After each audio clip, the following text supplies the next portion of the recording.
الرجيم بسم الله الرحمن الرحيم ألم تر إلى الذين خرجوا من ديارهم وهم ألوف حذر الموت فقال لهم الله موتوا ثم أحياهم إن الله لذو فضل على الناس ولكن أكثر الناس لا يشكرون وقاتلوا في سبيل الله واعلموا أن الله سميع عليم ألم تر کیا آپ نے نہیں دیکھا الی الذین خرجوا من دیارہم ان لوگوں کو جو اپنے گھروں سے نکلے وہم الوف اس حال میں کہ وہ لوگ ہزاروں کے تھے حذر الموت موت کے ڈر سے فقال لهم اللہ نے ان سے کہا موتو تم مر جاؤ ثم احیاہم پھر اللہ نے ان کو زندہ کیا ان اللہ بے شک اللہ تعالیٰ لذو فضل علی الناس انسانوں پر بہت فضل فرمانے والے ہیں ولکن اکثر الناس لا یشکرون لیکن بہت سارے لوگ اللہ کا شکر ادا نہیں کرتے وقاتلوا فی سبیل اللہ واعلموا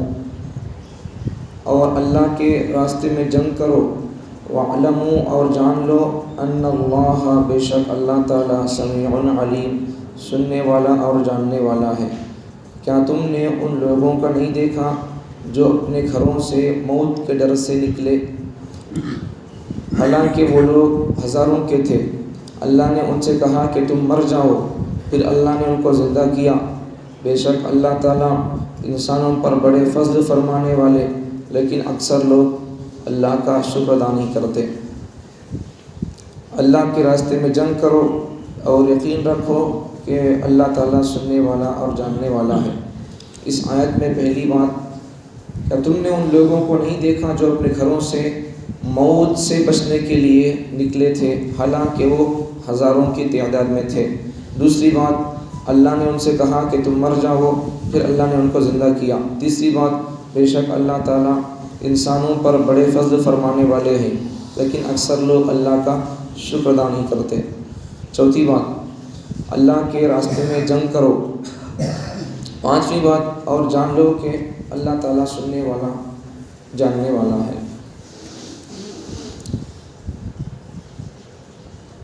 اس آیت کے ذریعے سے دو سبق ہم کو ملتے ہیں اصل میں یہ آیت کیوں نازل ہوئی ہے اس بارے میں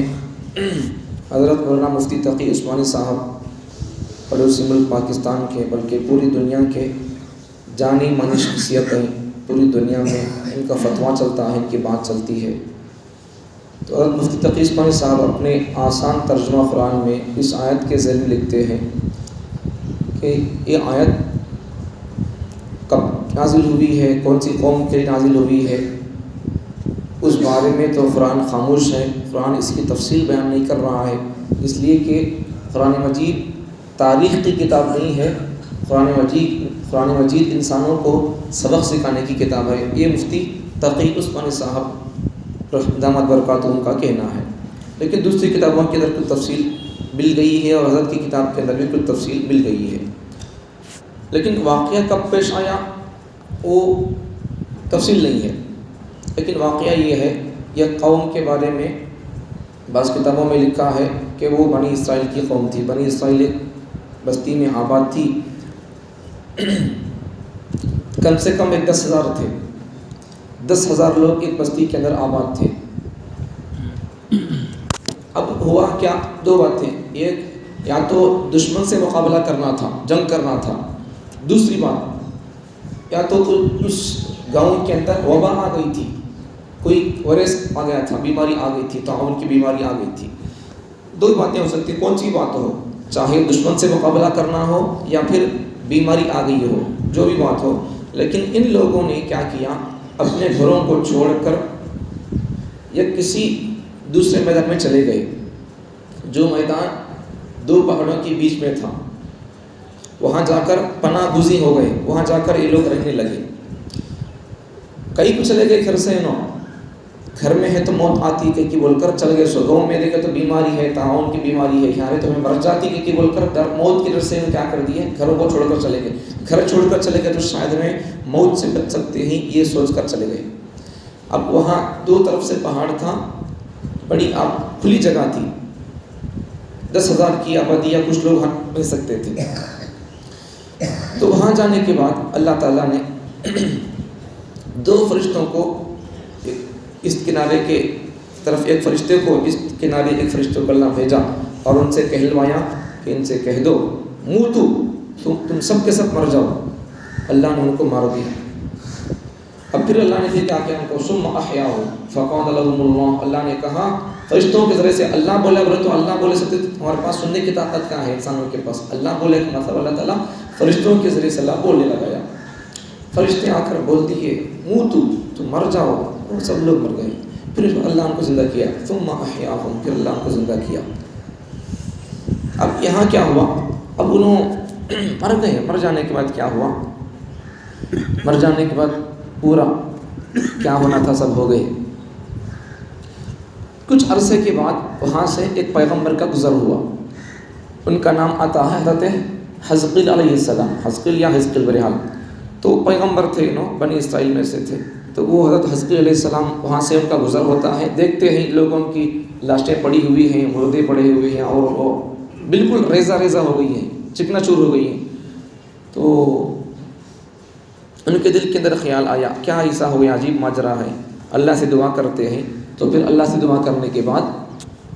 پہلے اللہ ان سے فرماتے ہیں کہ تمہیں ان کو خطاب کرو، ان کو بولو، اٹھ کر آؤ کو قبول کرو. تو ترتیب بار پہلے ان سے ان کے زندہ ہونے کے لیے بولتے ہیں. پہلے ان کے بارے میں بولتے ہیں کہ تم جس جسم کی ہڈی ہے، جو ہڈیاں یہاں پڑی ہوئی ہیں، وہ اپنے اپنے جسم کے اندر لوٹ جائے، اپنے اپنے فٹ ہونے کی جگہ جا کر فٹ ہو جائے، وہ بولتے ہیں پہلے. پھر بعد میں اور ایک بات بولتے ہیں اپنی اپنی ہڈیوں پر، جب اپنے اپنے جسم پر اپنی اپنی ہڈی چل گئی ہے تو پھر اپنے اپنی جسم پر اپنی اپنی ہڈی اور گوشت وغیرہ چمڑا برابر کر لو، یہ بولتے ہیں. پھر بعد میں اللہ تعالیٰ دوسرا معاملہ ہوتا ہے. تو اس کے بعد اللہ تعالیٰ سے یہ حضرت حضرت علیہ السلام دعا کرتے ہیں، وہ لوگ زندہ ہو جاتے ہیں بالکل زندہ انسانوں کی طرح. لاشیں تھے، اللہ سے دعا کیے تو وہ لوگ بالکل انسانوں کی طرح زندہ ہو کر کھڑے ہو جاتے ہیں. یہ واقعہ یہاں بیان کیا گیا ہے. تو یہ واقعے سے بیان کرنا کیا مقصود ہے، اس سے سبق کیا ملنا ہے، اس سے اللہ سمجھانا کیا چاہتے ہیں. ایک سبق تو اس سے یہ کہ آدمی گھر میں رہے تو نہیں مرتا ککی، یا گھر سے باہر چل گئے تو نہیں مرتا ککی. تو یہ خیال ہمارا ہے. حقیقت یہ ہے کہ آدمی چاہے مسجد میں رہے، نماز پڑھاتا رہے، کعبۃ اللہ کو چلے جائے، جنگ اور جہاد میں چلے جائے، جماعت میں چلے جائے، مرکز میں چلے جائے، چھوٹے ایک کمرے میں بند ہو جائے، جنگل میں چلے جائے، کہاں بھی چلے جائے، پانی میں ڈوب لے، تب بھی اسے موت آنا ہے، آ کر رہے گی. آسمان میں فلائٹ میں چلے جائے، کہاں بھی چلے جائے، اسے موت آنے کا آ کر رہے گی. قرآن مجید میں اللہ تعالیٰ 5ویں پارے میں سورہ نساء میں ارشاد فرماتے ہیں اینما تکونوا یدرککم الموت ولو کنتم فی بروج مشیدہ. تم جہاں کہیں بھی رہو تم کو موت آ کر رہے گی. وَلَوْ كُنْتُمْ فِي بُرُوجٍ مُشَيَّدَةٍ، تم ایک مضبوط کمرے کے اندر بھی کیوں نہ تم بند ہو جاؤ، پھر بھی تم کو موت آ کر پکڑ کر رہے گی. یہ اللہ وہی فرماتے ہیں. ایک تو موت کے بارے میں. اب وہ لوگ اپنے گھر کو چھوڑ کر چلے گئے، گاؤں میں بیماری تھی بول کر، تو پھر کیا ہو گیا، موت آ کر پکڑ لی. وہاں گئے تو ہمیں بچ سکتی ہیں بول کر ان کی سوچ تھی، ان کا خیال تھا، لیکن وہاں بھی جہاں جا کر بسنے لگے تھے وہاں بھی موت آئی ہے. موت آ کر ان کو پکڑ لی ہے، مر گئے لوگ.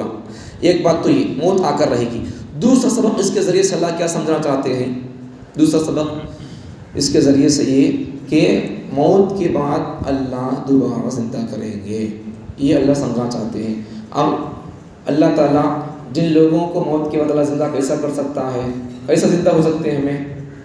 جن لوگوں کے دل دماغ میں وہ بات سمجھ میں نہیں آتی ہے، وہ لوگوں کو اللہ سمجھانے کے لیے ایک مثال اور ایک نمونہ اللہ پیش کر دیا. دیکھو میں چاہوں تو ایسا دنیا کے اندر بھی مرنے کے بعد زندہ کرنا چاہے، وہ زندہ کرنا ہے تو اس کو تم کو سمجھانے کے لیے میں کبھی کبھار دنیا کے اندر بھی زندہ کر کے دکھا دیتا ہوں. تو اللہ تعالیٰ نے ویسا وہ لوگوں کو مار بھی دیا، پھر اللہ تعالیٰ پیغمبر حضرت حزقیل علیہ السلام کی دعا سے ان کو زندہ بھی کر دیا۔ دو باتیں سمجھ میں آ گئی، ایک موت سے جس کو چھٹکارا نہیں ہے، دوسرا اللہ تعالیٰ مرنے کے بعد انسانوں کو زندہ کریں گے، چاہے ماننے والے ہوں چاہے اللہ کا انکار کرنے والے ہوں، ہر انسان کو اللہ تعالیٰ زندہ کریں گے، اس کی زندگی کا اللہ تعالیٰ حساب کتاب لیں گے۔ یہ بات دو سبق ہم کو سمجھانا چاہتے ہیں، وہ اتنی ہی بات ہے، اس کے علاوہ ہم کو اس کے اندر پڑھنے کی ضرورت نہیں ہے۔ یہ دو باتیں موت سے تعلق رکھنے والی ہیں، تو اس لیے ہم کو کیا کرنا چاہیے؟ موت کی تیاری کرنا چاہیے۔ موت آنے سے پہلے آدمی موت کی تیاری کر لے۔ ایک ہے موت سے ڈرنا، ایک ہے آدمی تیاری میں رہنا۔ اگر آدمی تیاری میں ہے تو کیا ٹینشن نہیں اسے، ڈرتے کون موت سے؟ بولو، جو تیاری نہیں کیا ان ڈرتا رہتا۔ تیاری کر لے کو ہے، اللہ کو راضی کرنے کے کام کر رہا ہوں، اس سے کئی ڈر ہوتا۔ اب مثال کے طور پر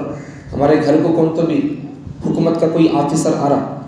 ہمارے بیان برست کرنے کے لیے، اس وقت میں کیسا الرٹ ہو جاتی ہے، میں کیسا متنبع ہو جاتی، ہوشیار ہو جاتی، پورے ڈاکیومنٹس وغیرہ پورے چیزیں تیار کر لے رہتی نہیں۔ تو ویسا جب ہمارے پاس اگر ہمارا ڈاکیومنٹ صحیح ہے تو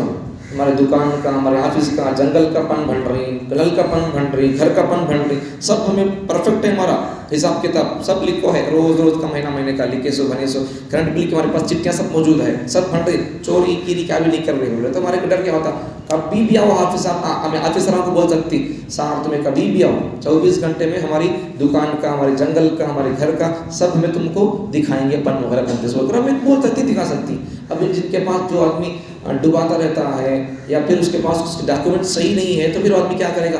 آفیسر آتی کہتے ہیں ان فرار ہو چل جاتا، یہ سب چیزیں، یا پھر لاکھ دال کو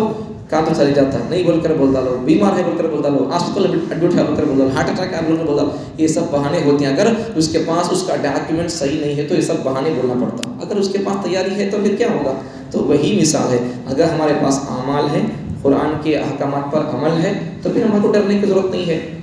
اسرائیل آتے کرو لینے واسطے آ جاؤ، تیار ہو، ریڈی ہوں، کبھی بھی آ جاؤ، وہ پورے کاموں سے فارغ ہو گیا میں، پورے کاموں کا مطلب اللہ داڑھی رکھو بولا تھا رکھ لیا میں، اللہ پگڑی پہنا بولا تھا پہن لیا میں، اللہ شریعت پر عمل کرو بولا تھا پہن رہا ہوں میں، عمل کر رہا ہوں، اللہ ٹکنا سے پر کپڑا پہنو بولے پہن رہا ہوں میں، یہ ہر چیز پر دیکھو میرے بال بھی دیکھو سنت کے مطابق ہے، ایسا ہر چیز میں بھی آدمی بول سکتا میں پرفیکٹ ہوں بھائی، اسرائیل تمہیں کب آنا ہے آ جاؤ، 24 گھنٹے ریڈی ہوں میں،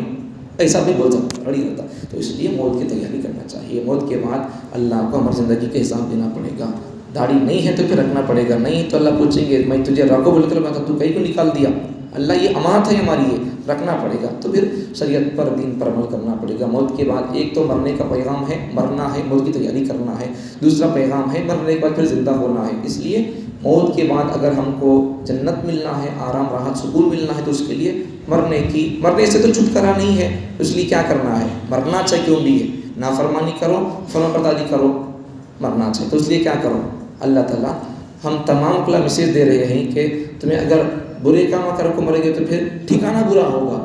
نیک کام کر کو مرے گے تو تمہارا ٹھکانہ سکون کا، راحت کا، جنت کا، عیش کا، مزے کا، مستی کا ہوگا۔ اس لیے اللہ فرماتے ہیں یہاں مستی نہ کو کرو، وہاں مستی کرنا ہے، وہاں عیش کرنا ہے، اس لیے یہاں کی مختصر سے مزے اور مستی کے لیے تمہیں وہاں ہمیشہ کی من مستی کو برباد نہ کو کرو۔ اس لیے یہاں کے دنیاوی زندگی کے اندر آدمی اپنی منمانی پر نہ چلے، اللہ کی چاہتوں پر آدمی اپنی چاہتوں کو قربان کر دے۔ اللہ تعالیٰ مجھے اور آپ کو موت کی تیاری کرنے کی توفیق عطا فرمائے، اور موت کے بعد کی زندگی کے لیے اعمال کو کرنے کی توفیق عطا فرمائے۔ اللہ کو خوش کرنے والے اعمال، پیغمبر صلی اللہ علیہ وسلم کے طریقے پر چلنے والے اعمال، اور پیغمبر کو راضی کرنے والے اعمال کرنے کی توفیق عطا فرمائے۔